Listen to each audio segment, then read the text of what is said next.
अच्छी रिहाइश हर इंसान का ख्वाब होती है। घर ऐसी जगह पर हो जहां तमाम बुनियादी सहूलतें मुयस्सर हों। साफ सुथरी कारपेटेड रोड, अंडरग्राउंड बिजली, गैस, स्कूल, अस्पताल, शॉपिंग सेंटर मौजूद हों और प्लॉट आसान एक साथ पर मिलें तो क्या ही बात है। महाना सिर्फ 7,500। तमाम इदारों से मंजूर शुदा। सहूलियात की बात की जाए तो अंडरग्राउंड बिजली, साफ पानी और सबसे बड़ी बात, सोसाइटी अपनी गैस का प्लांट लगा रही है। बिजली और गैस जैसी सहूलतों के साथ कीमत भी बहुत कम। ए और बी ब्लॉक में कब्जा मिलने के बाद लोग अपना घर बना रहे हैं। अभी कंट्री मार्केटिंग विजिट करें, अपना प्लॉट बुक कराएं और अपना घर बनाएं। पार्क लेन सोसाइटी लाहौर सगिया पुल से 5 मिनट के फासले पर, अल रहमान गार्डन फेज 2 के बिल्कुल सामने, फैजपुर इंटरचेंज, M2 मोटरवे से आधा किलोमीटर मेन शरकपुर रोड पर। बरतानिया में और अमेरिका में ये मामला बड़ी शिद्दत से उठाया जा रहा है और यूरोपीय यूनियन में भी। मैंने आपको ये भी बताया था कि गवाहियां पड़ गई हैं जिन लोगों को गोलियां लगी हैं उनकी। मैंने आपको ये भी बताया कि एक जख्मी पहुंच भी गया है। मैंने आपको ये भी बताया कि बाकी जख्मियों के बयानात भी हो गए हैं और ये सारा काम ओवरसीज़ पाकिस्तानियों ने खैबर पख्तूनख्वा की हुकूमत की मदद के बगैर किया है। अब ये अगर सारी चीज़ें आप प्लस माइनस करके देखें तो पाबंदियां लगने वाला मामला उसको करीब लाया जा रहा था, या कानूनी कार्रवाई करने वाला मामला। ये एक यूनिवर्सल जुरिस्डिक्शन भी होती है। अब इस मामले में यहाँ मुकदमा हो सकता था। अब इसमें आर्मी चीफ के हवाले से जब भी कोई मुकदमा करने की कोशिश की जाएगी तो अली अमीन गंडापुर साहब की या जो पाकिस्तान तहरीक इंसाफ की मरकजी क़यादत है उसकी गवाही बहुत इंपॉर्टेंस इख्तियार कर जाएगी। मेरी बात आप याद रखिएगा कि ये सारे लोग जो ज़ख्मी हुए हैं ये अली अमीन गंडापुर साहब के साथ गए थे एहतजाज करने।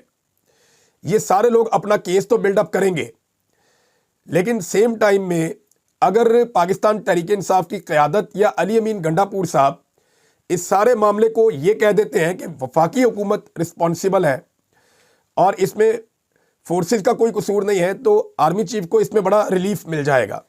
तो मेरे ख्याल में एक बड़ा स्मार्ट मूव है मिलिट्री एस्टेब्लिशमेंट की जानिब से कि उन्होंने कम से कम आर्मी चीफ की हद तक इस केस को डिफ्यूज़ करने का बंदोबस्त किया है। इस पर अली अमीन गंडापुर साहब को अपना मौक़िफ़ भी देना चाहिए था कि वो क्या समझते हैं कि गोली किसने चलाई और क्यों चलाई और उसके लिए रिस्पॉन्सिबल वो किसे समझते हैं। उन्होंने आर्मी चीफ का मौक़िफ़ ज़रूर बयान किया है, लेकिन मैं उम्मीद करता हूं कि अगली मरतबा उनके सामने जब जर्नलिस्ट आएंगे तो वो ये सवाल ज़रूर उनसे पूछेंगे कि क्या आप आर्मी चीफ की जो तौजीह है या उन्होंने जो आपको एक स्टेटमेंट दिया है आप उससे मुतमईन हो गए हैं और आप अपनी कानूनी कार्रवाई फिर किसके खिलाफ करवाना चाहते हैं, आप किसे ज़िम्मेदार समझते हैं। अब नाज़रीन एक और ख़बर है और वो ख़बर क्या विजुअल्स हैं कि लाहौर में जश्न मनाया गया है। गुज़िश्ता रात को मेला मवेशियाँ था, यहाँ पे भी आर्मी चीफ और मरियम नवाज़ को एक साथ देखा गया। ये बार बार क्यों हो रहा है, इससे कुछ मैसेजेस आ रहे हैं। नंबर एक सॉफ्ट इमेज जो है वो क्रिएट करने की कोशिश की जा रही है कि एक सॉफ्ट इमेज बने, क्योंकि पाकिस्तान में जुल्म, बर्बरियत, फस्तायत, जबर, इंसानी हुकूक की पामालियाँ इतनी ज़्यादा हुई हैं कि अब वो जो सॉफ्ट इमेज है वो बनाना बहुत ज़रूरी है। तो उसके लिए इस किस्म के इवेंट्स रखने की कोशिश की जा रही है। नंबर 2, इसमें पाकिस्तान की मिलिट्री एस्टेब्लिशमेंट ख़ुसूसन आर्मी चीफ अपनी चॉइस बता रहे हैं कि पॉलिटिकली उनकी चॉइस कौन है। पाकिस्तान में और भी सूबे हैं और भी वज़राए आला हैं, लेकिन आप तवातर के साथ इसी तरफ झुकाव देख रहे हैं पाकिस्तान की मिलिट्री एस्टेब्लिशमेंट का। तो ये जो लोग खबरें देते हैं कि आर्मी चीफ बहुत इज्जत करते हैं मरियम नवाज़ की और बहुत ज़्यादा मरियम नवाज़ की तारीफ़ करते हैं और उन्हें लगता है कि ये वज़ीर आज़म लेवल का स्टफ़ है तो इसको वज़ीर आज़म बनाया जाए, और फार्म 47 की जो जाली हुकूमत है ये अगर दोबारा वज़ीर आज़म भी बनाना पड़े मरियम नवाज़ को तो वो बना देंगे। तो ये उनकी विल को जाहिर करती है कि उन्हें इस बात से कोई फ़र्क नहीं पड़ता कि अवाम क्या सोच रही है, कितनी तनकीद हो रही है और किस तरह की तनकीद हो रही है। अब वहाँ पे एक जश्न मनाया गया। किस मुल्क के अंदर जश्न मनाया गया? वहाँ पे 15-20 मिनट आतिशबाजी होती रही है और जश्न मनाते रहे हैं, म्यूज़िक चलते रहे हैं। ये कौन सा मुल्क है ज़रा देखिए आप। पाकिस्तान के हुक्मरानों ने और एस्टेब्लिशमेंट ने जश्न मनाया, महंगाई बढ़ जाने का जश्न, जाली हुकूमत का 1 साल मुकम्मल हो जाने का जश्न, अदलिया को 26वीं आईनी तरमीम के ज़रिए फतह करने का जश्न, पीका के जरिए मीडिया को तबाह बर्बाद करने का जश्न, इंसानी हकूक की पामालियों का जश्न, खवातीन की बेहुरमतियों का जश्न, चादर और चार दीवारी की तकद्दुस पामाल करने का जश्न, 9 मई और 26 नवंबर को इंसानों के कत्लेआम का जश्न, तारीख में कम तरीन सरमायाकारी आने का जश्न, मुल्क को मुकम्मल तौर पे IMF के सामने गिरवी रख देने का जश्न, हत्ता कि अदलिया तक को यरगमाल बना के IMF के सामने पेश कर दिया गया, इसका जश्न, तारीख के महंगे तरीन कर्जे लेने का जश्न, तालीम और सेहत का निज़ाम प्राइवेटाइज करके तबाह करने का जश्न, पाकिस्तानियों के पसंदीदा खेल क्रिकेट को मंजूर नजर शख्स से तबाह करवाने का जश्न, आलमी करप्शन इंडेक्स में नए झंडे गाड़ने का जश्न, पार्लियामान पर कामयाब हमले करने का जश्न, आइन तोड़ने का जश्न, एक्सटेंशन लेने का जश्न, अरकान असेंबली के अगवा की नई मिसालें कायम करने का जश्न, बड़ी सनतों की पैदावार में लगातार कमी का जश्न, कपास की पैदावार 33% कम होने का जश्न, गंदम की काश्त में कमी का जश्न, किसानों की मुकम्मल तबाही का जश्न, 11 करोड़ का रंग पहली बारिश में बह जाने का जश्न, IMF की शराइत पर बेशुमार तरक्याती मंसूबे बंद कर देने का जश्न, बढ़ती हुई दहशतगर्दी का जश्न, बलूचिस्तान की सड़कों पर दंदनाते मुसल्लह हमलावरों का जश्न, DI खान, टांक, करक और वजीरिस्तान जाने वाले रस्तों पर नो गो एरियाज बनने का जश्न, सबसे तेज रफ्तार कर्जे लेने का जश्न, हुनरमंद और तालीम याफ्ता पाकिस्तानियों का मुल्क छोड़ छोड़ कर जाने का जश्न, अरबों डॉलर्स का सरमाया लगातार बैरून मुल्क मुंतकिल होने का जश्न, ओवरसीज पाकिस्तानियों की नाराजगी का जश्न, अवाम और फौज में बढ़ती हुई खलीज का जश्न, इन चीज़ों का जश्न मनाया गया पाकिस्तान में। ये सिर्फ लोगों को बताना चाहते हैं कि हमें फ़र्क ही कोई नहीं पड़ता। मैं आपको बताता हूँ कि ये टैक्टिक्स कब इस्तेमाल किए जाते हैं, क्योंकि इसके लिए आपको समझना पड़ेगी मिलिट्री स्ट्रेटजीज।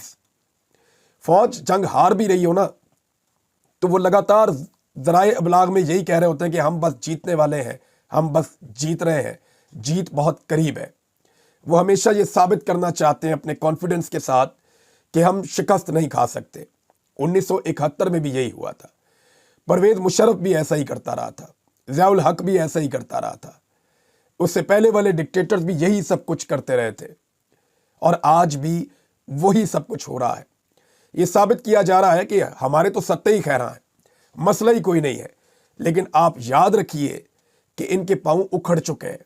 ये पाकिस्तान की मईशत से लेकर पाकिस्तान की मुआशरत तक किसी एक चीज़ को भी संभालने में मुकम्मल तौर पर नाकामी के अलावा और कुछ नहीं देख सके। नादरीन, इस वक्त सूरत हाल ये है कि ये 2 वीडियोज़ हैं, दोनों औरिया मकबूल जान साहब ने पोस्ट भी किए हैं, और जो उन्होंने लिखा वो उससे ज़्यादा अलार्मिंग है। एक वीडियो में आप देख रहे हैं कि पाक फ़ौज के जवान जिनसे हम बहुत प्यार करते हैं, उन्हें पत्थर मार रहे हैं अवाम, लोग उन पर पत्थर बरसा रहे हैं, और इसके ऊपर जो है ना वो प्रोपेगेंडा किया जा रहा है। और ये मकबूल जान साहब लिखते हैं, ये बलूचिस्तान का शहर खुजदार है जो कराची कोयटा शाहरा के ऐन वस्त में वाक़ है। खुजदार अपने होटलों और रिहाइश गाहों की वजह से मशहूर था। चंद दिन पहले किसी फ़र्द को उठाने के लिए कानून नाफिज करने वाले इदारों ने जॉइंट ऑपरेशन किया, जिस पर निहत्ते अवाम पत्थरों से पल पड़े। इस वीडियो को अलहदगी पसंद अपने तरानों के साथ चला रहे हैं। ऐसे मनाजर कभी फ़लस्तीन वाले दिखाया करते थे। अल्लाह का वास्ता है, इस मुल्क पर रहम करो, लोगों को उनके हाल पर छोड़ दो, उन्हें खुद से ज़िंदा रहना आता है। एक और वीडियो भी उन्होंने पोस्ट की। ये 3 वीडियोज़ हैं। ये देखकर तो मैं हैरान रह गया कि वाकई ये पाकिस्तान है, बिल्कुल नो गो एरिया बना हुआ है, दिन दिहाड़े का वक्त है। और ये साहब लिखते हैं कि ये सिब्बी से कोयटा की सड़क का बोलान पास है।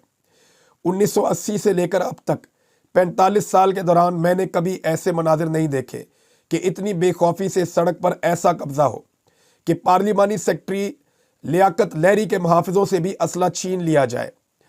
इस सड़क के चप्पे चप्पे पर FC की पोस्टें और नाके हैं। आप ये विजुअल्स देखें, हम आपको तस्वीरें दिखा सकते हैं कॉपीराइट्स की वजह से, लेकिन आप हैरान रह जाएंगे। आप औरिया साहब की पोस्ट में जाकर देख सकते हैं।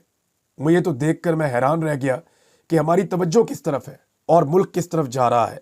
नाज़रीन, जहां पाकिस्तान के तमाम शोबों को तबाह किया गया है, वहां क्रिकेट का शोबा भी मुकम्मल तौर पर तबाह हो गया है। ये एक ऐसा शोबा है जिसे पाकिस्तानियों की बहुत दिलचस्पी थी। पाकिस्तानियों की शायद वाहिद इंटरटेनमेंट क्रिकेट, और इंडिया के साथ मैच हुआ करता था जो बहुत बड़ी इंटरटेनमेंट थी, वो भी पाकिस्तानियों से छीन ली गई है। ये नहीं, पाकिस्तान के साथ कभी माजी में ऐसा नहीं हुआ जो अब हो गया है। पाकिस्तान तमाम रैंकिंग के अंदर नीचे चला गया है।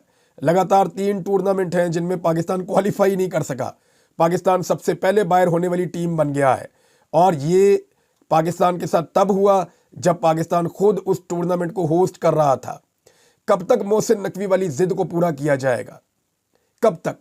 और कितना नुकसान पहुंचाना है पाकिस्तान को और पाकिस्तानियों को और पाकिस्तान के खेल को? ये फैसला पाकिस्तान की मिलिट्री एस्टेब्लिशमेंट ने करना है कि उन्हें पाकिस्तान बेहतर चाहिए या मोहसिन नकवी का मुस्तकबिल।